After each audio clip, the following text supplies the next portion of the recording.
ঘড়ির কাঁটা রাত 11টার ঘর পেরিয়েছে। চট্টগ্রামের বিলাসবহুল হোটেল আর্কেডিয়াম ব্লু রাতের নীরবতায় ডুবে আছে। হোটেলের 206 নাম্বার রুমের ভেতরে নরম নীল আলো জ্বলছে। চারপাশ নিস্তব্ধ, কেবল মাঝে মাঝে দূর থেকে গাড়ির ক্ষীণ শব্দ ভেসে আসছে। রুমের এক কোণায় রাখা দামি ইটালিয়ান ডিজাইনের সোফায় হেলান দিয়ে বসে আছে নাসের হায়দার। সামনের ছোট্ট টেবিলের ওপরে রাখা হুইস্কির বোতলটা অর্ধেকের বেশি খালি। পাশে রাখা ক্রিস্টালের গ্লাসে সে একটু পর পর হুইস্কি ঢালছে আর ধীরে ধীরে চুমুক দিচ্ছে। গলা দিয়ে আগুনের মতো নেমে যাওয়া তরলটা শরীরের ভেতরে যেতেই মাথাটা হালকা হয়ে আসছে। নেশা বেশ ভালোভাবে চেপে বসেছে। চোখ দুটো নেশার কারণে লালচে হয়ে আছে। মস্তিষ্ক জুড়ে রয়েছে চাপা উত্তেজনার ভার। নাসের কিছুক্ষণ পরপরই সামনের দেওয়ালে ঝোলানো ঘড়িটার দিকে তাকাচ্ছে। সময় যেন আজ ইচ্ছে করেই ধীরে চলছে। সে আজ খুশি, ভীষণ খুশি। অনেক দিন ধরে মনের ভেতরে জমে থাকা একটা অপূর্ণ ইচ্ছা আজ পূরণ হতে চলেছে। ভাবনাটাই মনে আসতেই ঠোঁটের কোণে বিকৃত হাসি খেলে গেল নাসেরের। তবু কোথাও একটা বিরক্তি কাজ করছে। ছেলেগুলোকে সেই সন্ধ্যাতেই পাঠিয়েছে মেয়েটাকে ধরে নিয়ে আসার জন্য, অথচ এখনো কোনো খবরই নেই। এত সময় লাগার কথাও না। সে আবারও গ্লাসে চুমুক দিল। আজ সন্ধ্যায় নাসের অফিসিয়ালি কিছু কাজের কারণে ঢাকা থেকে চট্টগ্রামে এসেছে। আনুমানিক 8:30টার দিকে ওর গাড়ি তখন রেড ক্রিসেন্ট শপিং মলের সামনে দিয়ে যাচ্ছিল। তখন ওর চোখ আটকে গিয়েছিল রাস্তার অপর প্রান্তে দাঁড়িয়ে থাকা একটা মেয়ের দিকে। প্রথম দেখাতেই কেন যেন মেয়েটাকে ওর খুব চেনা চেনা লাগছিল। গাড়ি একটু এগোতেই নাসের জানালা দিয়ে ভালোভাবে তাকিয়েছিল। মাত্র কয়েক সেকেন্ডে মাথায় ও চিনে ফেলে এটা অফিসার ঈশান জাওয়াদের বউ। ঈশানকে ওরা মেরে ফেলার 4 দিন পরই নাসের লোক পাঠিয়েছিল মেয়েটাকে তুলে আনার জন্য, কিন্তু সেই দিন কোনোভাবে মেয়েটা পালিয়ে গিয়েছিল। সেই ব্যর্থতা নাসের আজও ভুলতে পারেনি। ক্ষোভ, রাগ আর বিকৃত আকাঙ্ক্ষা মিলিয়ে ওর ভেতরে অসম্পূর্ণতার আগুন জন্ম নিল। আজ এতদিন পর হঠাৎ করে মেয়েটাকে আবার চোখের সামনে দেখে ওর ভেতরে চাপা পড়ে থাকা সেই বন্য আকাঙ্ক্ষা নতুন করে মাথাচাড়া দিয়ে উঠেছে। নেশা আর স্মৃতির মিশেলে ওর চিন্তাগুলো আরো বেপরোয়া হয়ে উঠেছে। আর এক মুহূর্ত অপেক্ষা করেনি নাসের। গাড়িতে বসেই নিজের পরিচিত ভাড়া করা কয়েকটা বখাটেকে ফোন করে সরাসরি নির্দেশ দিয়েছে মেয়েটাকে যেভাবে হোক আজকের রাতের মধ্যেই তুলে নিয়ে আসতে। নাসের আবারও দেওয়াল ঘড়ির দিকে তাকালো। সময় এগোচ্ছে, অথচ কোনো খবর আসছে না। সে বিরক্তিও হয়ে গ্লাসটা টেবিলের উপরে নামিয়ে রাখলো। এত দেরি কেন হচ্ছে বুঝতে পারছে না নাসের। ও ধীরে ধীরে চোখটা বন্ধ করলো। হুইস্কির নেশা, রাতের নিস্তব্ধতা আর নিজের বিকৃত চিন্তাগুলো একসাথে মিলে ওর মাথার ভেতরের ঝাপটা তৈরি হলো। চোখ বন্ধ করতেই নেশার ভারী হয়ে আসা মাথাটার ভেতরে স্মৃতিগুলো ধীরে ধীরে স্পষ্ট হতে লাগলো। রেড ক্রিসেন্টের সামনে দাঁড়িয়ে থাকা মেয়েটার অবয়ব আবার চোখের সামনে ভেসে উঠল। গাঢ় নীল রঙের একটা চুড়িদার পরেছিল সে। আলো আঁধারির ভেতরেও কাপড়ের রংটা আরো গভীর দেখাচ্ছিল। কাপড়টা শরীরের সঙ্গে এমন ভাবে লেগেছিল যে ওর শরীরের গঠন স্পষ্ট হয়ে উঠেছিল। হালকা এলোমেলো চুলগুলো কোমর ছাড়িয়ে নেমে গেছে। বুকের গঠন, কোমরের বাঁক এতটা আকর্ষণীয় যে একদম মাথা খারাপ করে দেওয়ার মতো। উফ, এত হট, এত সেক্সি। অজান্তেই ঠোঁটের কোণে একরাশ বিকৃত হাসি খেলে গেল নাসেরের। মানতেই হবে, ঈশানের পছন্দ বরাবরই আলাদা ছিল। নাসের চোখটা বন্ধ রেখেই আরেকটা গভীর নিঃশ্বাস নিল। মনে মনে ভাবল, আজকের রাতটা একদম জমে যাবে। অনেক দিন ধরে সে এমন উত্তেজনা অনুভব করেনি। হঠাৎ করে অপ্রত্যাশিতভাবে এমন সুযোগ সামনে এসে দাঁড়াবে, এটা সে কল্পনাও করেনি। এতদিন পর এমন টসটসে জীবন্ত একটা মেয়ের সান্নিধ্য পাবে, এই ভাবনাটাই নাসেরের ভেতরের অন্ধকারকে আরো উস্কে দিচ্ছে। নাসের হেসে উঠল। হাসিটা ছিল ভেতরের জমে থাকা বিকৃত আর ক্ষমতার নেশার প্রতিফলন। নাসের আবার দেওয়াল ঘড়িটার দিকে তাকালো। সময় এগোচ্ছে, মিনিটগুলো গুনে গুনে পার হচ্ছে, অথচ এখনো কোনো ফোন আসেনি। বিরক্তিতে কপাল কুঁচকে গেল ওর। এত দেরি কেন? গ্লাসটা টেবিলের ওপরে সজোরে নামিয়ে রাখলো নাছে। নেশাগ্রস্ত চোখে সে আবারও ফোনটার দিকে তাকালো। অধীরতা আর বিকৃত প্রত্যাশা মিলেমিশে ওর ভেতর ভয়ঙ্কর অস্থিরতা তৈরি করেছে। অপেক্ষা আর তার স্বভাবে নেই। আজ রাতে সে অপেক্ষা করতে মেয়েটা মোটেও রাজি নয়। ঘড়ির কাঁটা রাত ১:৩০টার ঘর ছুঁতে চলেছে। চট্টগ্রামের পাহাড়ি রাস্তাটা অস্বাভাবিকভাবে ফাঁকা। গভীর রাতের কুয়াশা মাখা বাতাস চিরে একটা কালো মার্সিডিজ ঝড়ের গতিতে এগিয়ে চলেছে সামনের দিকে। হেডলাইটের আলো পাহাড়ের বাঁকে বাঁকে পড়ে কেটে যাচ্ছে রাতের অন্ধকার। ইঞ্জিনের ভারী শব্দ ছাড়া চারপাশে আর কিছু শোনা যাচ্ছে না। যখনই রোশনালের সোর্স ফোন করে জানিয়েছিল ওর হানিবার্ডকে কয়েকজন ছেলে আক্রমণ করেছে এবং তারা আইজি নাসের হায়দারের হায়ার করা লোক, তখন থেকেই রোশনালের প্রতিক্রিয়া মারাত্মক রকমের ঠান্ডা। এক মুহূর্ত অপেক্ষা না করে সঙ্গে সঙ্গে অর্ডার দিয়েছে, যেভাবেই হোক আধা ঘন্টার মধ্যে ওই ওর চাই। এদিকে এসবের কিছু রেভেন জানত না। ও তখন ঘুমের দেশে ডুবেছিল। রাত ১২টার দিকে কলের শব্দ পেয়ে জেগে দেখে রুশনাল কল দিয়েছে। কোনো ভূমিকাই নেই, কোনো ব্যাখ্যা নেই, কেবলই বলেছে ওর সাথে এখনই বের হতে হবে। রুশনালের শরীর এখনো পুরোপুরি সুস্থ না। নিজের হাতে ড্রাইভিং করার মতো অবস্থায় সে নেই। তাই উপায় না দেখে রেভেন তখনই হন্তদন্ত হয়ে ছুটে এসেছে। এইদিকে রুশনালের এমন নিরাসক্ত ভাব রেভেনের মোটেও সহ্য হচ্ছে না। ছেলেটা এমনভাবে বসে আছে যেন কিছুই হয়নি। রেভেন আর শান্তভাবে বসে থাকতে পারল না। বিরক্তি, দুশ্চিন্তা মিশ্রণে যেন ও মিলে মিশে বলেই ফেলল, তুই আসলে চাইছিসটা কি বলতো?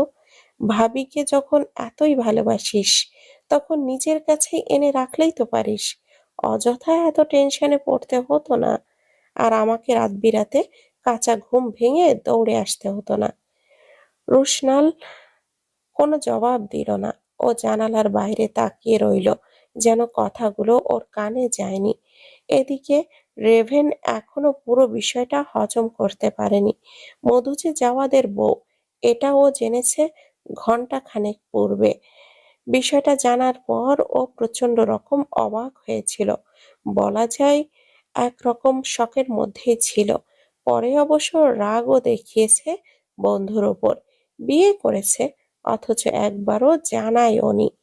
কিন্তু রুশনাল তো রুশনালই, এইসবে তার মোটেও মাথা ব্যথা নেই।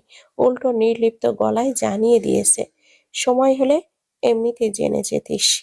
রুশনালের সাড়া না পেয়ে রেভেন এবার চূড়ান্ত পর্যায়ে অধৈর্য হয়ে উঠল। কথা বলছিস না কেন? কিছু জিজ্ঞেস করেছি তোকে। রুশনাল পাশ ফিরে রেভেনের দিকে তাকালো। ক্ষণকাল কেটে যেতেই বিরক্তির কণ্ঠে শোধালো, এই ব্রেন নিয়ে কিভাবে সিআইডির অফিসার হয়েছিস শুনি? রেভেন হতভম্ব। এই কথার সাথে তার অফিসার হওয়ার কি সম্পর্ক, সেটাই বুঝতে পারল না সে। রুশনাল দৃষ্টি সরিয়ে ফের রাতের নিস্তব্ধ অন্ধকারে নজর দিল। ওর কণ্ঠস্বর এবার অনেকটা রাশভারী গম্ভীর শোনালো। সে ভয়ের কারণে ওকে দূরে সরিয়ে রেখেছে, সেটাই আজ সত্যি হয়ে গেছে। ভুলে যাস না, আমার শত্রুরা সবাই অন্ধ না। সবাই আমার বিয়ের কথা না জানলেও কেউ কেউ ঠিকই জানে। তারা যদি কোনোভাবে টের পায় মধু গ্রে হাউজে থাকে, কিংবা রুশনাল গ্রের সাথে কোনো রকম সম্পর্কে জড়িয়ে, তাহলে আমার বিয়ের তাদের আমার বিষয়ে তাদের অন্তরস্থলে নিশ্চিতভাবে আগ্রহ জন্মাবে। আর সেটা আমি এই মুহূর্তে একদমই চাইছি না। রুশনালের কণ্ঠস্বর পূর্বের তুলনায় আরো গাম্ভীর্যপূর্ণ হয়ে উঠল। চোখের কোণে খেলে গেল ধারালো তীক্ষ্ণতা। আমার কাজ এখনো শেষ হয়নি। অসমাপ্ত কাজ সমাপ্ত হওয়ার পূর্বে আমি যে এখনো বেঁচে আছি, এই সত্যটা প্রকাশ্যে আসুক, সেটা আমি চাই না। রোশনালের কথার বিপরীতে রেভেন কোনো প্রতি উত্তর করল না, কেবল ঠোঁট কামড়ে দক্ষ হাতে ড্রাইভ করতে থাকলো। কালো মার্সিডিজটা পাহাড়ের বাঁক পেরিয়ে আরো গভীর অন্ধকারে দিকে এগিয়ে চলল। একটু একটু ঘড়ির কাঁটা রাত 2টার কাছাকাছি এসে পৌঁছেছে। কালো মার্সিডিজটা পাহাড়ি রাস্তার শেষ বাঁকটা পেরিয়ে ধীরে এসে থামলো পাহাড়ের গায়ে বানানো সিক্রেট হাইড আউটের সামনে। চারপাশে নিস্তব্ধ আর ঘন অন্ধকারে মোড়ানো। যতদূর চোখ পড়ে কেবলই বিশাল পাহাড়ি গাছ ছাড়া আর কিছুই চোখে পড়ে না। গাড়ির দরজা খুলে দুজনেই নামলো। রোশনাল হাঁটতে হাঁটতে হাতে কালো গ্লাভস জড়িয়ে নিল, তারপর মুখে টেনে নিল সার্জিক্যাল মাস্ক। চোখ দুটো ছাড়া মুখের বাকি অংশ ঢাকা পড়ে গেল মুহূর্তেই। ধূসর বাদামি চোখে কোনো তাড়াহুড়ো নেই, কোনো উত্তেজনাও নেই, রয়েছে কেবলই ঠান্ডা স্থিরতা। দুজনের পাশাপাশি হেঁটে হাইড আউটের দরজার সামনে এসে দাঁড়াতেই দরজার দুই পাশে দাঁড়িয়ে থাকা অস্ত্রধারী গার্ডরা হালকা ঝুঁকে ওদের সম্মান দেখালো। রেভেন হাতের গ্লাভসটা পরে দরজার হ্যান্ডেল চেপে ধরলো। ভারী দরজাটা খুলতেই ভেতর থেকে গরম পানির বাষ্প আর স্যাঁতসেঁতে গন্ধ একসাথে বেরিয়ে এলো। দুজনের শান্ত পায়ে ভেতরে ঢুকলো। ভেতরে বাতাসটা যেন গরম পানির বাষ্পে ভারী আর আর্দ্র হয়ে আছে। দেওয়ালে লাগানো ভিনটেজ লাইটের আলো রুমের দেওয়ালে দেওয়ালে বিচ্ছুরিত হচ্ছে। চারপাশে দাঁড়িয়ে থাকা গার্ডরা দুজনকে দেখে একযোগে সম্মান দেখালো।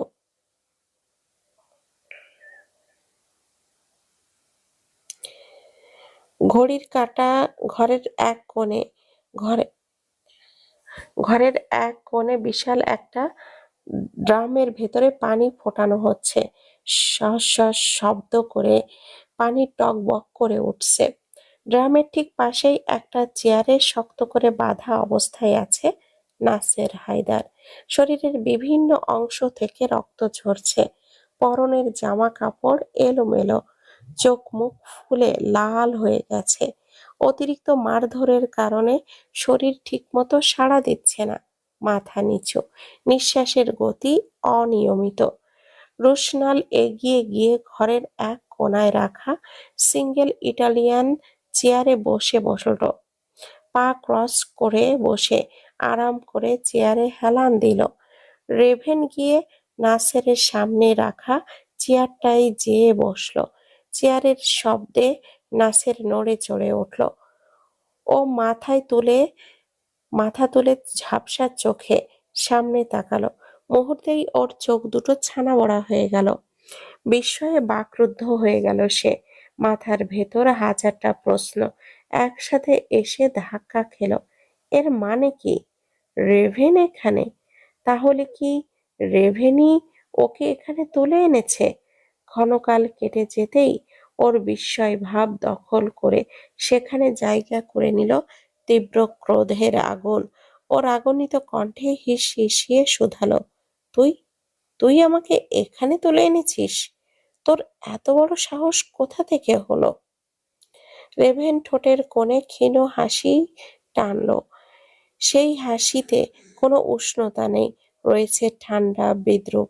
ও চেয়ারে হেলান দিয়ে বসে নির্লিপ্ত স্বরে শুধালো, তোর ভাবনাতে একটু ভুল আছে। আমি না, যার প্রাণ ভোমরার দিকে তুই হাত বাড়িয়েছিস সেই তোকে এখানে তুলে এনেছে। এমনিতেও আজ না হয় কাল তুই এখানে ঠিকই আসতিস। এখন তোর করা পাপের কারণে একটু আগে ভাগে চলে এসেছিস, এই আর কি। নাসেরের ভুরু কুঁচকে গেল। রেভেনের কথার মানে সে বুঝতে পারল না, তবে রেভেনকে এইভাবে তুইতুকারি করতে দেখে ওর শির দ্বারা বেয়ে রাগটা গলগল করে মগজে উঠে এলো। মাথায় ঘুম চেপে গেল। আর এক মুহূর্ত নাসের চুপ থাকতে পারল না। দাঁতে দাঁত চেপে হিস হিসিয়ে শুধালো, তুই আমাকে তুইতুকারি করছিস? ভুলে গেছিস আমি কে? আমি তোর সিনিয়র অফিসার। রেভেন হেসে ফেলল। সেই হাসিতে কোনো ভয় নেই, কোনো সম্মান নেই, আছে শুধু তীব্র তুচ্ছ-তাচ্ছিল্য। ও সামান্য ঝুঁকে কটাক্ষ করে বলল, সিনিয়র? হ্যাঁ, সেটা অফিসে, কিন্তু এখানে? একটু থেমে চারপাশে তাকালো রেভেন। এটা এখানে আমাদের বানানো সাম্রাজ্য। তোর ব্যাজ, তোর চেয়ার, কোনোটারই দাম নেই এখানে। আর এই সাম্রাজ্যের মালিক আমরা। নাসের দাঁতে দাঁত চেপে ফোঁস করে উঠল। চোখে জমে উঠল উন্মত্ত ঘৃণা। এই, গালি দিল একটা। এখান থেকে শুধু একবার বের হতে দে, তোকে কুকুরের মতো খুন করব আমি। পা ধরে মাপ চেয়েও কেঁদে কেটে কুল পাবি না। রেভেন কোনো প্রতিক্রিয়া দেখালো না, শুধু ঠান্ডা চোখে নাছেরের দিকে তাকিয়ে রইল। সেই দৃষ্টিতে আছে কেবলই ধৈর্য আর হিসাব। রেভেনের এমন নিরাসক্ত ভাব দেখে নাসের পশুর ন্যায় উন্মাদ হয়ে উঠল। খুব শখ হয়েছে না আমার সাথে লড়াই করার? জানিস এর পরিণতি কি হবে? ঈশানের চেয়েও ভয়ঙ্কর পরিণতি হবে তোর। মুহূর্তে রেভেনের চোয়াল শক্ত হয়ে গেল। চোখের দৃষ্টি ধারালো হিংস্রতায় রূপ নিল। ও চেয়ার ছেড়ে উঠে দাঁড়িয়ে এক হাতে নাসেরের চুলটা মুষ্টিবদ্ধ করে টেনে ধরল। জোরালো হাতের মুষ্ঠাঘাতে নাসের ব্যথায় কোকিয়ে উঠল। রেভেন দাঁতে দাঁত চেপে হিস হিসিয়ে শুধালো, এই, এখানে তোর তেজ এখনো কমেনি দেখছি। আইনের পোশাক পরে দেশের সাথে বেইমানি করিস, মেয়েদের নিয়ে ব্যবসা, খুন এইসব করিস। এখন খুব শখ আমাকে ঈশানের কাছে পাঠানোর? দাঁড়া, আমি তোকে ঈশানের কাছে পাঠিয়ে দিচ্ছি। নাসের যন্ত্রণায় ছটফট করতে লাগলো। রেভেন থেমে গেল। ও দন্ত দ্বারা নিম্নাষ্ঠ কামড়ে ধরল। ক্ষণকালের ব্যবধানে ঠোঁটের কোণে বাঁকা হাসি খেলে গেল। না, আমি না, এই কাজটা বরং ঈশান নিজেই করুক। এই বলে রেভেন ঘাড় ঘুরিয়ে রোশনালের দিকে তাকালো। রোশনাল এতক্ষণ নিঃশব্দে সব দেখছিল। ঠান্ডা তীক্ষ্ণ দৃষ্টি। এক মুহূর্তের জন্যেও নাসেরের দিক থেকে সরেনি। রোশনাল উঠে দাঁড়ালো। ওর বুটের ভারী শব্দ ঘরের দেওয়ালে দেওয়ালে প্রতিধ্বনি তুলল। রোশনাল নাসেরের সামনে এসে দাঁড়াতেই রেভেন নিজের মুষ্টিবদ্ধ হাত সরিয়ে নিয়ে একপাশে সরে দাঁড়ালো। রোশনাল ফাঁকা চেয়ারটায় গিয়ে বসলো। নাসের এলোমেলো ভাবে কয়েকটা শ্বাস টেনে হাঁপাতে হাঁপাতে বলল, কে তুই? রোশনাল সঙ্গে সঙ্গে কোনো জবাব দিল না, কেবল ঠান্ডা চোখে নাছেরের দিকে তাকিয়ে রইল কিছুক্ষণ। এর পর মুহূর্তেই ও মুখ থেকে মাস্কটা খুলে ফেলল। চোখের পলকে নাছেরের চোখ দুটো বিস্ফোরিত হয়ে গেল। মাথার উপরে আকাশ ভেঙে পড়ার মতো অনুভূতি হলো। শ্বাসটা যেন কণ্ঠনালী অব্দি আটকে রইল। ও অবিশ্বাস্য কণ্ঠে শুধালো, তুই তুই বেঁচে আছিস? রোশনাল হাসল। সেই হাসিতে আছে কেবল নিখাদ নিষ্ঠুরতা। কেন, বেঁচে থাকার কথা নয়? একটু থেমে ও বিদ্রূপের সুরে ফের শুধালো, ওফস, আমি আবার কি বলছি? তোরা তো আমাকে মেরেই ফেলেছিলি, তাই না? কিন্তু আফসোস, পারিসনি। নাসের বোবার মতো তাকিয়ে রইল, বিস্ময়ে ও কথা বলার ভাষা অব্দি হারিয়ে ফেলল। ভয় পাস না, আমি তোকে এত সহজে মৃত্যু দেব না। একটু একটু করে তিলে তিলে মারবো তোকে। বেঁচে থেকেও জাহান্নাম দেখবি তুই। এমন অবস্থা করব তোর যে প্রতি মুহূর্ত মৃত্যু ভিক্ষা চাইবি। কত বড় সাহস তোর, আমার কলিজার দিকে হাত বাড়াস? তোর এই কলিজাটার জোর কত বড় আমি আজ নিজের হাতে মেপে দেখব। নাসের পলকহীন চোখে তাকিয়ে রইল রোশনালের পানে। ক্ষণকালের ব্যবধানে বিস্ময়ের পরিবর্তে চোখ দুটোই আতঙ্ক এসে জমা হলো। রোশনাল ইশারা করতেই চারপাশে দাঁড়িয়ে থাকা কয়েকজন গার্ড সঙ্গে সঙ্গে এগিয়ে এলো। মুহূর্তের মধ্যেই ওরা নাসেরের বাঁধন খুলে ওকে টেনে তুলে ঘরের এক পাশে থাকা শক্ত লোহার হুকের সঙ্গে উল্টো করে বেঁধে ফেললো। নিচে রাখা বিশাল ড্রামের ভেতর পানি টকবক করে ফুটছে। নাসের আতঙ্কে চিৎকার করে উঠল, কি করতে চাস তুই? ছাড় আমাকে, ছাড়। রোশনালের মুখের কোনো অভিব্যক্তি নেই, চোখ দুটো ঠান্ডা পাথরের মতো নিশ্চল। পরের মুহূর্তেই গার্ডরা নাসেরের শরীরটা ধীরে ধীরে নিচের দিকে নামালো। ফুটন্ত পানির শরীর ছুঁতেই নাসের গলা ফেটে চিৎকার বেরিয়ে এলো। ক্ষণকালের ব্যবধানে ওকে আবার টেনে তোলা হলো। এমনি ভাবে নাসেরের শাস্তি চলতেই থাকলো যতক্ষণ অবধি ওর শরীরটা নিস্তেজ হয়ে এলো। প্রতিবার ফুটন্ত নরক থেকে টেনে তোলার পরপরই নাসেরের আত্মচিৎকারের কনক্রিটের দেওয়াল যেন পর্যন্ত কেঁপে উঠল।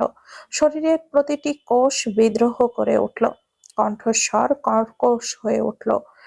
মুখ থেকে কেবলই অস্পষ্ট শব্দ বের হচ্ছিল। ওর সমস্ত শরীরে ফোস্কা পড়ে ত্বক ঝলসে উঠেছে। কিছুক্ষণ পর রোশনালের নির্দেশ বাণীতে গার্ডরা নাসেরকে হুক থেকে খুলে ঠান্ডা মেঝেতে ফেলে দিল। রোশনাল শান্ত পায়ে হেঁটে এসে নাসেরের সামনে হাঁটু গেড়ে বসলো। ও নাসেরের কানের কাছে মুখ নামিয়ে ঠান্ডা স্বরে হিসিয়ে বলল, আমার হানি বার্ডের দিকে নজর দিয়েছিস তুই? ওকে ভোগ করার কথা ভেবেছিস? কত বড় কলিজা তোর! দেখি তোর মেশিনে